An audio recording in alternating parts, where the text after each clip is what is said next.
Hi everyone, welcome back to another episode of College and Career Coffee Chats with Delicia. I'm your host, Delicia Larcon, your resident hype tia, or your fellowship fairy godmother. However you would like to describe me as, I'm here for you. This is another episode of interviews and guest speakers coming in to chat with me about being a first generation, how to navigate imposter syndrome, how to navigate the world today in the work environment, the application process, the undergraduate admissions, and the graduate admissions process. We're here together to chat about it, to peel back the layers, to peel back the curtain behind what happens in higher education, to really provide the skills and the tools necessary to succeed in whatever that goal is for you. So make sure you have your coffee, your energy drink, or tea, whatever you want to listen in on this conversation between my guests, my colleagues, and my friends. And make sure you stay tuned so you can get access to all the free goodies and the gifts that I have created for you as it relates to training, about scholarships, about resume writing, about cover letter, anything that you need in the process. I've created some gifts for you so you can download those instantly and have access to the workbooks and the training. And stay tuned if you would like to join the Facebook group and the community to connect with everyone. Hi everyone, welcome back to another episode of College and Career Coffee Chats.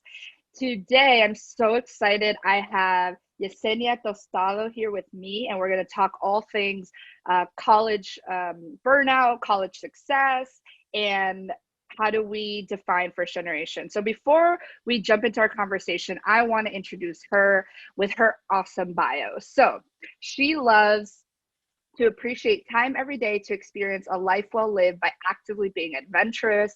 She is a first generation Mexican-American college graduate and a daughter of immigrants. A brief roadmap of her life is that I would highlight that she grew up in East Los Angeles, or East LA, how some people like to say, and she played soccer 7 summers in a row and had 2 different programs, Project Gear Up and College Match, to support her in her college-going journey.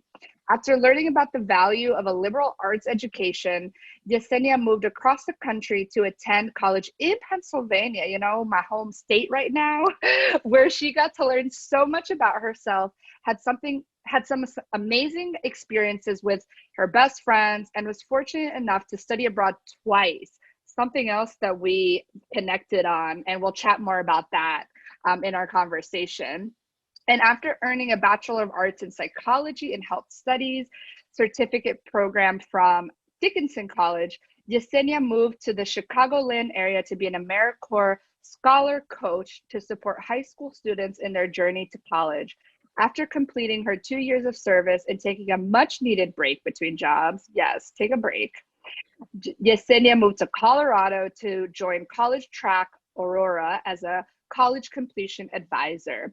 Yessenia believes in the 10-year promise that College Track makes to its students to get to and through college and into their careers. In this current role as an advisor, Yessenia works diligently to support students in their own journeys for a life of opportunities, choice, and power through the value of a college degree. So, as you can tell, if you have listened to previous episodes where I chat about my experiences, you can tell that Yessenia and I have so many intersections and layers that we connect on, from study abroad, from working with students and college success. And I'm really, really excited to have her here today because we have some great topics we're going to discuss. So without further ado, here is Yessenia. And before we start, actually, let's cheers our coffee. Yes. Cheers. I'm so happy to be here and join you. Yeah, if you don't have coffee, maybe tea or energy or drink or water, whatever floats your boat. I have to switch it up between coffee and water. Yes, me too. So with all those things that we chatted about, let's dive right in. How do you define first generation identity as a Mexican-American daughter of immigrants? Yeah, that's a great question. Off textbook, right? Like, yes.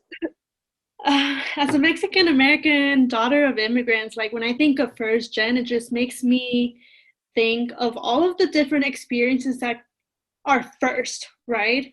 My parents are thankfully homeowners, so that I won't be a first in that specific area, but there was like, I was the first to graduate from college. And I'm sure there's going to be a lot more first. I do want to, go and get my master's degree at some point, maybe start a business of my own. So that would maybe create a first gen experience of like taking what my parents have taught me, right? Like hard work and really good work ethic, and seeing it transform itself into something that I can leave as a legacy for my family, for what my parents instilled in me. Just when I think of first generation, it's just first new experiences that your parents, your families, your ancestors didn't have a chance to do on their own, for lack of resources, for lack of opportunities, right? And so in doing that, like not just taking those first experiences and moving forward, but also sharing them with family. Like when I did get to study abroad, my mom would send my pictures to my grandma back in Mexico, and then they would see all of the places that I got to travel to, so they could live vicariously through me, right? It's a way, as a first gen, it's about exploring the world and learning more about yourself, others, and society, and bringing it back and like trying to make the world a better place by starting with yourself and your family first. Absolutely. That's what I think of. I love that. It's first gen experiences, right? More so than some people like to say the only in your family to do certain thing. It's like, no, we're adding more experiences to our livelihood. And you mentioned study abroad. Where did you study abroad in your undergrad experience? I got to study abroad in Malaga, Spain, and then in Japan. Ooh, I love Spain. I studied abroad in Sevilla in undergrad, and also Australia, or Brisbane, Australia. So I've been reminiscing those years. Same.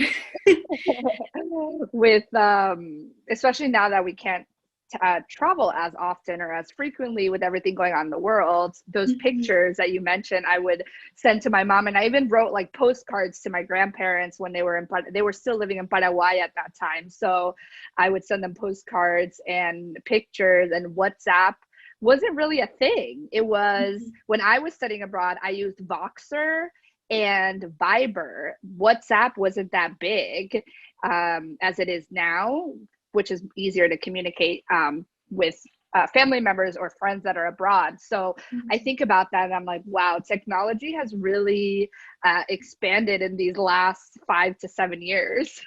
It really has. Technology keeps evolving, and I'm amazed by how much information we're exposed to these days since quarantine, right? Like people have really turned to Instagram, TikTok, Snapchat, all kinds of applications so that they could stay connected, find community.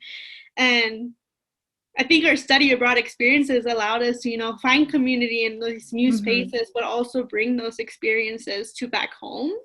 And so having that experience allowed us to like be more comfortable in diving into the social media world of like meeting people that are in different states. That's how I met you. Yes, thanks to technology, right? So I met Yessenia through, it was like the first gen group on Instagram, not Instagram, on Facebook. And I had this crazy idea, right, to start this podcast, and was like, who wants to chat with me? Who wants to tell their story, and who wants to kind of serve as a mentor for younger Latina women or younger college students, because we both work in college success spaces and early career development. So we're kind of merging those experiences through these conversations. And what made you choose Dickinson College, coming from East LA and the West Coast, coming to the East Coast, totally different energy, feel.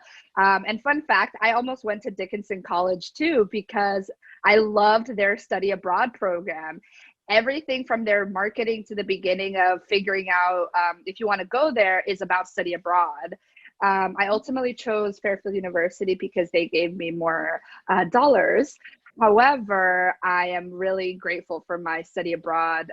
Or that was one of the biggest things I needed in a program, is I wanted to make sure that my study abroad experience could happen. And Dickinson College is a really good university for that. So I'm curious, what made you choose that all the way from East LA? Yeah. I grew up in East Los Angeles and I spent 18 years, and in high school, like I got to explore the East LA area and the surrounding neighborhoods with friends, and I felt like, oh, there's so much more out there. And programs like College Track, not well, similar to College Track, but specifically programs that I was involved with in middle school and high school. Programs like College Match and Project Gear Up, like they really exposed me to what there was outside of what was known to me. They took us down to San Diego, they took us down up to San Francisco, they took us on a New York trip. I got to explore the Mid-Atlantic region, visiting colleges up and down North Carolina to like New York, upstate New York. And these programs really broadened my horizon of like what was available to me as a first-gen student of color, of low-income background, right? Like there are these institutions who want you and who are willing to invest in you so that you can get new experiences, right? And so both programs really had a big influence on my college decision. Because they opened those doors to me, I knew that like I didn't have to stay in California. And California is known to have some of the best public universities, right? And I think my family would have loved to have me nearby, but I really needed to find autonomy away from my family. I really needed to figure out who I was and do it in a way that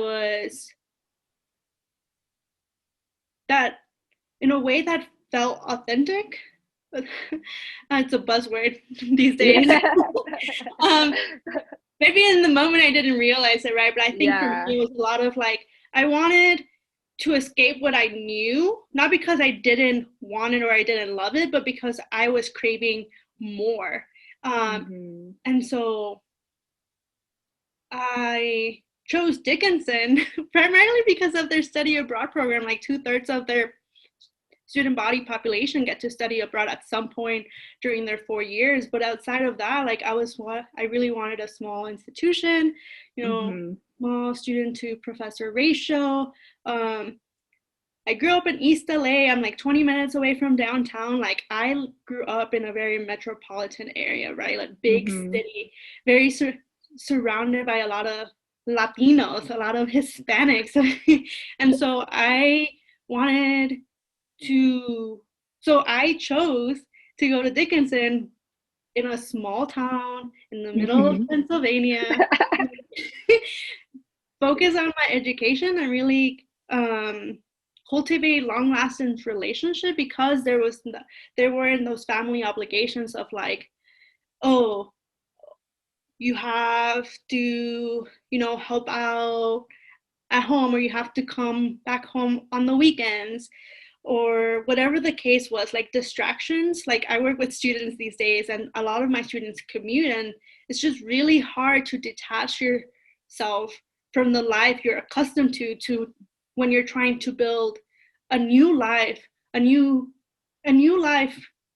that also blends your old life, but you need that detachment so that when you find who you are, like you really defined what you want out of life, you can say, okay, this is what I grew up with can now influence what I want for my future based on my current experiences. So absolutely, I was looking for that independence. Yes. I think there's so many layers to our decision-making process for choosing a university. And I want to point out how part of those layers for it's different as a Latina woman, as a young adult, um, and first generation, right? We have these nuanced layers of familial responsibility, of familial attachment, and familial connections that are not a bad thing. It's beautiful to have these kind of stereotypical idea of, oh, like big Latino family, or like we're so connected, or and it's beautiful. However, like you articulated, is we also have to give ourselves the opportunity to build an autonomous being outside of that, and give ourselves space and time to figure that out. And if we're maybe commuting or living close to home, we don't have that clear separation to build that. And I noticed that a lot in my students when I'm advising first generation, not only Latino, but if they're coming from a Haitian background, or from a Black community, or immigrant family, they have a hard time maybe having a conversation with their parents saying, I want to live on campus, even though it's more expensive. And I'm willing to take on this loan because I need this autonomous space. And that's a hard ask for a young adult who's 17, 18, 19, living with parents and needing financial stability and support from them. So those are hard questions and hard conversations that we have to navigate. And part of the reason I started this podcast is to have those conversations between us that have kind of been through it, and figure out how do we support people and students who are in these spaces right now, having these conversations right now with their parents.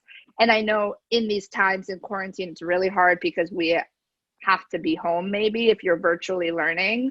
But even within virtual learning, how do you create a space and boundaries within the household? I think they're hard conversations, but they can be done. But again, we have to notice that it's hard because if they have to take care of their siblings, or their parents are working, like those are the things that first generation students are dealing with right now, today, that we're kind of supporting as academic student success professionals, right? And one thing I wanted to expand upon is, you said I was hungry for something when I studied abroad, and I could that resonates with me, that lands with me too, because I love my undergrad experience, I love my family, but I also wanted to experience something outside of the United States and have that study abroad independence, cross-cultural experience. So if you could, I know this is a hard question, but if you can pinpoint something that you can take from Malaga or from Japan that kind of encompasses your experiences. Well, before I answer that question, I briefly wanted to touch on boundaries. Yes. Go ahead, talk about boundaries. Because that is something that we find very difficult to have conversations around. And when I made my decision to go across country, one of the reasons was because I wanted to create a physical boundary between my family. And that was my way of creating a boundary without having to have a conversation about it. And my parents were really open with it because the programs that I was in, specifically College Match, like they had a meeting with our parents and they were like, this program specifically is to have your students go out of state. If you don't want your students to go out of state, then the door's right there. You and your student can leave. Oh, okay. So if you're going to be an obstacle in your student's future, they really had that hard conversation with our parents on our behalf. And that is something that I'm appreciative of, because that's a difficult conversation to have at like 16, 17-year-old when you're like telling your parents, I want to leave home and I want to leave across country. And so thanks to programs who advocated for me, right?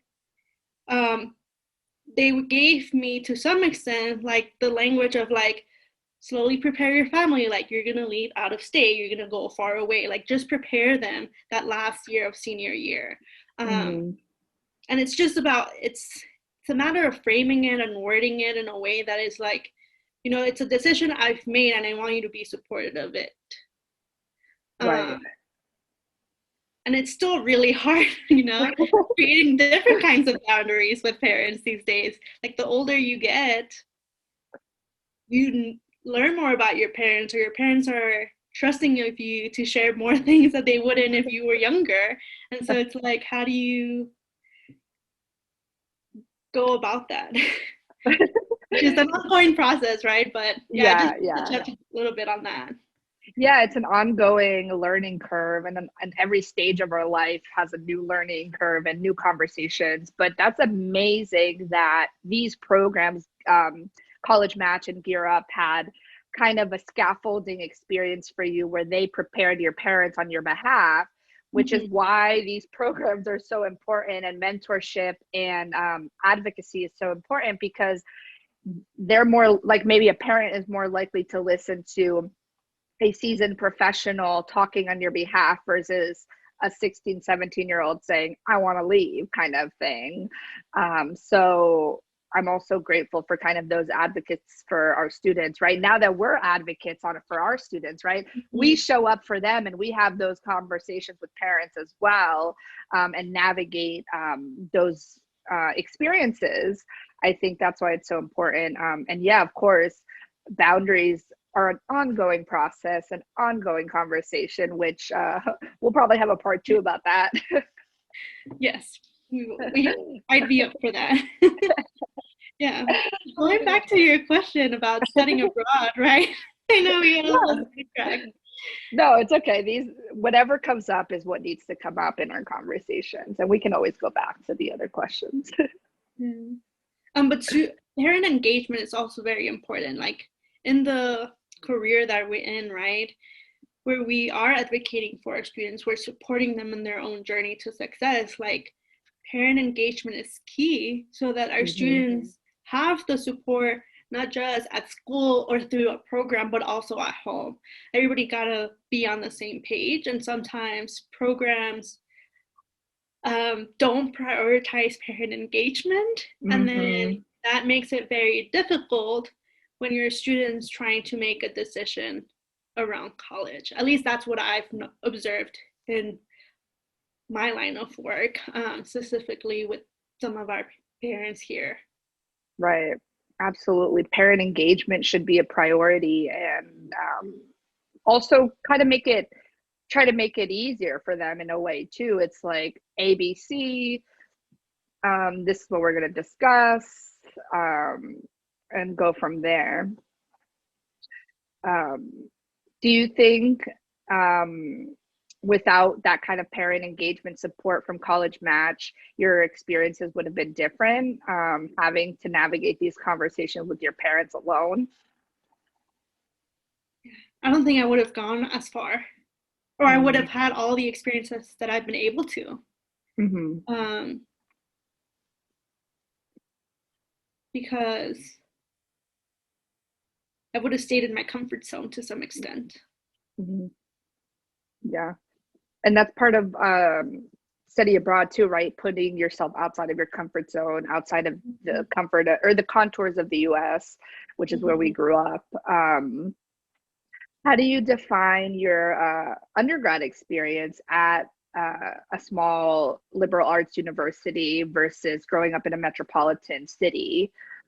Could you identify maybe some learning curves, or what kind of helped you through those experiences? I think the biggest learning curve, there's a couple. Like I was surrounded by Latinos, Hispanic, immigrant families, right? Yeah. A lot of people that looked like me in the LA area. And then I went to this small liberal arts school in the middle of nowhere in Pennsylvania. Small town, cute small town. They have amazing restaurants. So if you're ever in Carlisle, I would recommend Issei noodles. But going there, right, it's a predominantly white institution. So I had to really go out of my way to find like-minded people, to find people that I could connect with, or to navigate building relationships with people that were different from me. And that took time. I think that first year I was like kind of rolling with the punches and taking things personal, and then I had to learn to not take things personal and like choose my battles to some extent. Because my primary focus was to, you know, earn my bachelor's degree, and I didn't want to do something that would take away this opportunity for me because of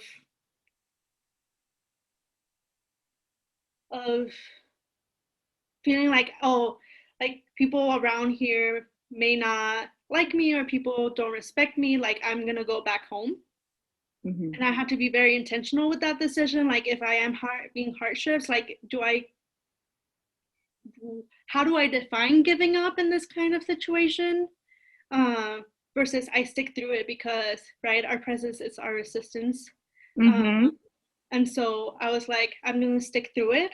And so that first year was a lot of challenges around like understanding my place in the community, understanding how my culture influences my identity, how my race influences my identity, how people see me because of these things, and having to like learn that, you know, just as much as all these other students, I too belong here. And I did have like this really beautiful moment at the end of my first year where it's like, wow, I'm really far away. Like I'm 1,000 miles away from home, like out here in college. And I'm gonna do it. Like I'm gonna stick to it, because I was getting ready to go home for summer break, but that could make it or break it for some of our students. And we have to really reflect on like, is this worth it or is this not? And it's okay if it's not, right? You could always transfer. You could always go back home. But it's really like, it's really about being intentional about how you want to move forward, and like being okay with mistakes, or being okay with like, you know, I can't do this.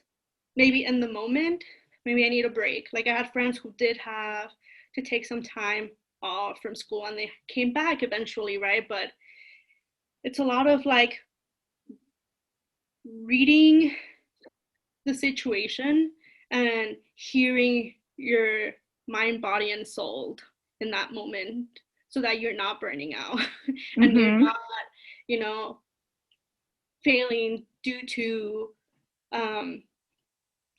low energy. Right. Yeah, or low motivation, right? Like if you do have low motivation, acknowledging in that and asking for help and seeking the resources. Like I remember specifically my sophomore year, which I think helped a lot in my experience at Dickinson, was like seeking counseling services so that I could navigate those spaces that were new to me in a way that made sense. Absolutely. There's such a need to pinpoint and read the situation. Like, do I need counseling in this space? Do I actually want to transfer? Do I actually need to be home? And like you said, summer is a make or break it, or winter break is make or break for some students, where they really decide to transfer and they realize how navigating a PWI is something they don't want to do anymore, which is totally fine, right? Predominantly white institutions are set up and by design not for people of color, right? So I love what you said, and I want to really take a moment for it to sit with you, with me, and for our listeners, is our presence is our resistance. So Yessenia said in this conversation, through navigating a predominantly white institution, which I also did. I went to Fairfield University, Jesuit, PWI in Connecticut. So our presence is our resistance. So showing up and being in these spaces that are designed for us not to be there is our resistance. So I really want you to sit with that. If you're listening, if you're having a moment where you're at a PWI right now and you're just like, I can't do this anymore, or this is not for me, but you have an ounce of motivation to keep going, please keep going. Like, there is light at the end of the tunnel, and there is support at every juncture of your experience. That could be in the diversity multicultural center, in counseling, and if your school has a trio student support services program, Project Excel at Fairfield University, or McNair fellows, something. I can assure you there is one person, there is someone advocating for you at the institutional level. So please go find that person. Please, it can be in the financial aid office, it can be in the spiritual, what do they call it? Like campus ministry, or professor, someone is there advocating for you. I can assure you they put someone on a diversity committee and they're trying to make it better. So please find that person. If you can't find them, contact us, contact me, and we're going to find that person at your university or your high school. Or even if you're an early career person and you're at a company, there has to be someone. If there isn't, then we can talk about it. But I just really wanted to sit with that for like a moment, because that's real in our college experiences. And definitely there's, if you're Latino, right, there's Latinx therapy on Instagram. They have a whole database and a whole resource to find someone in your community that can support you through mental health counseling. It's virtual now because of quarantine. I will drop those resources in the show notes. If you can't find it, I will send you the direct link and to the website and to the resource list. There's another one to Brown Girls Therapy, and I think for South Asian Americans, and there's another one for Black Americans as well. So based on your identity, there are organizations working to support each student. So I'll drop those links below as well. How does that relate to, were you able to find those resources and support studying abroad?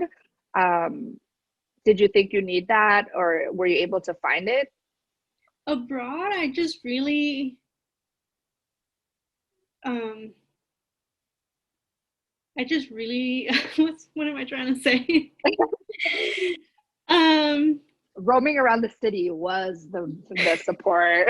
I think for me, it's like going if I was having going to the discotecas was our mental health support. I think like I was in Sevilla, so the architecture, the Gothic architecture, for some reason was really grounding for me. Like it could be the history with the Moors and how we're all really related to that ancestry.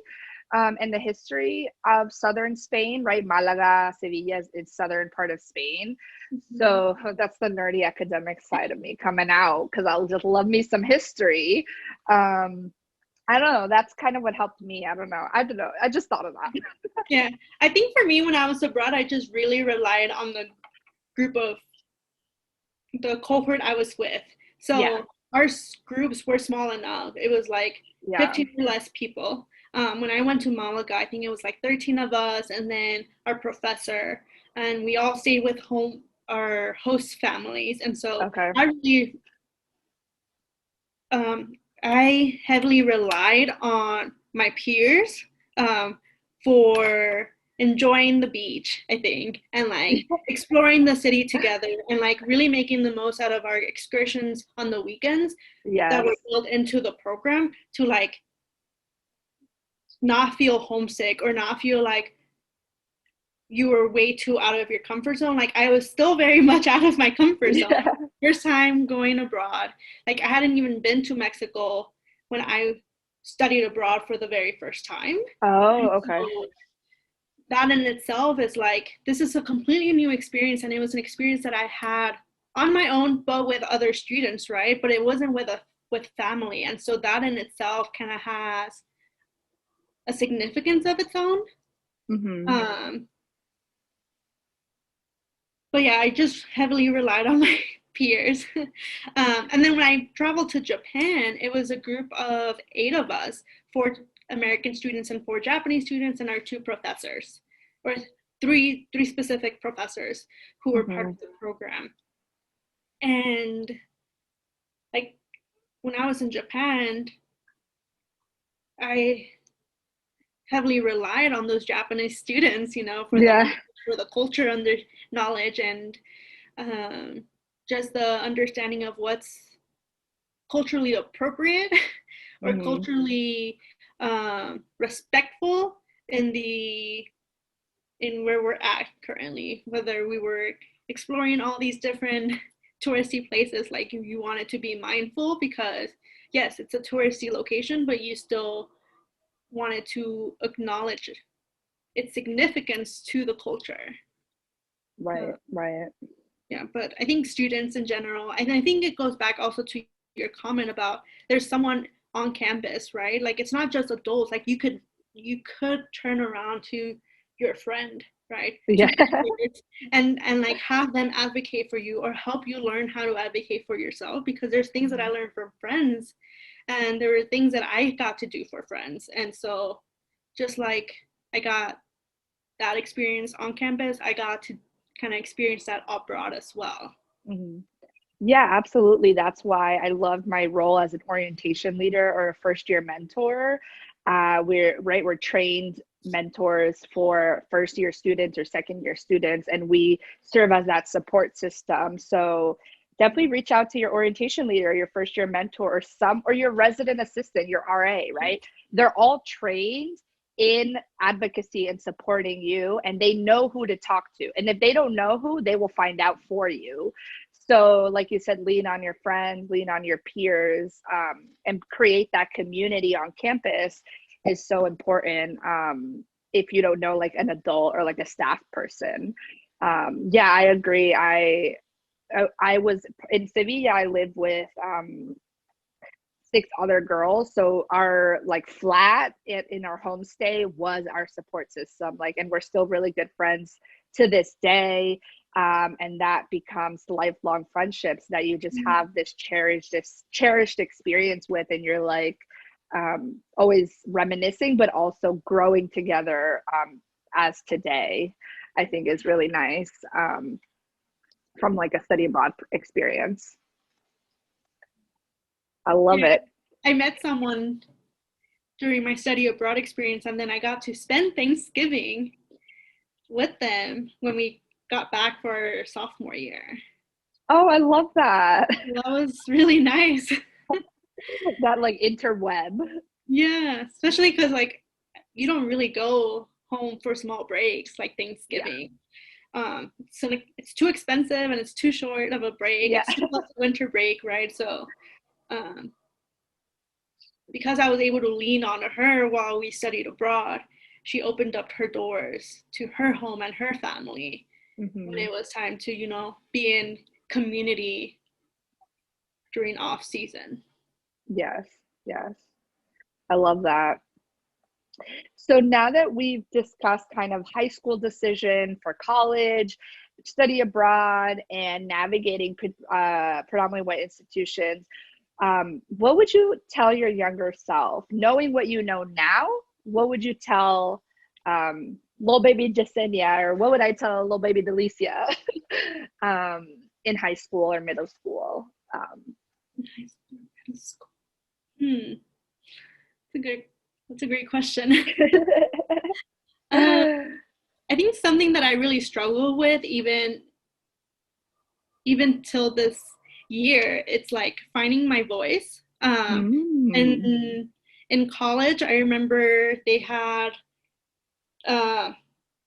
when you were accepted into a college, there's like these opportunities to like meet the other students that got accepted in your area, right? And so you go to this alumni home, and then you get to meet all these people, right? And my mom, she pointed out to me after that gathering that like, you were too quiet, like why didn't you speak up and stuff like that. And I was just like, these are new people, they're strangers, I don't know them. And yes, I guess it could have been a great first opportunity to make friends before going on campus.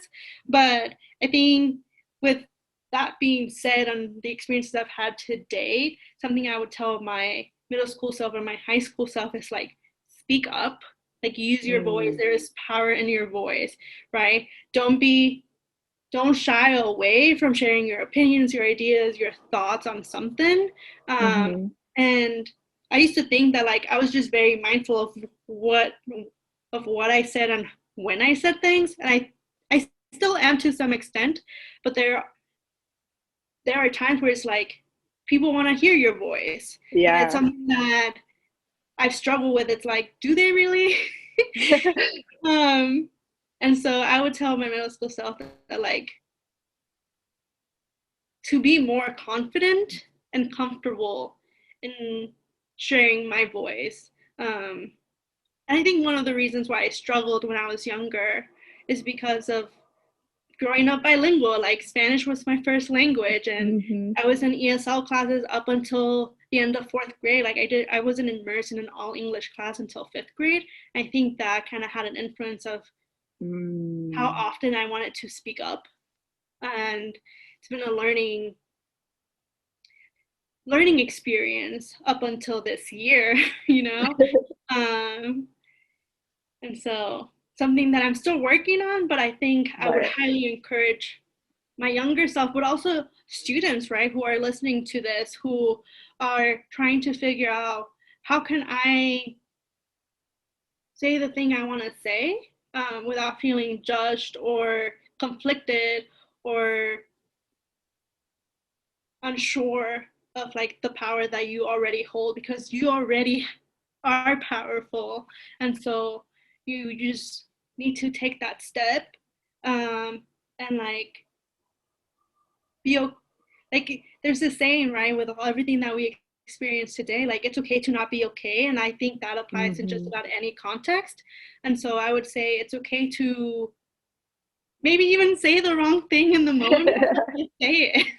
Yeah. And you'll learn from that experience, right? Someone will correct you, or someone will say, you should think before you say something, type of stuff. But just finding your voice. Yeah.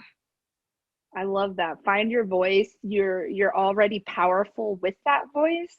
And I hope this conversation and this podcast serve as motivation to find your voice and find that extra push to say what you want to say, right? We all have a story to tell, and we all have power in that story. So like you said, if you maybe say something that doesn't resonate with someone, or I don't think we ever say anything that's completely wrong, because we're not perfect individuals, and everything we say has some type of learning in it.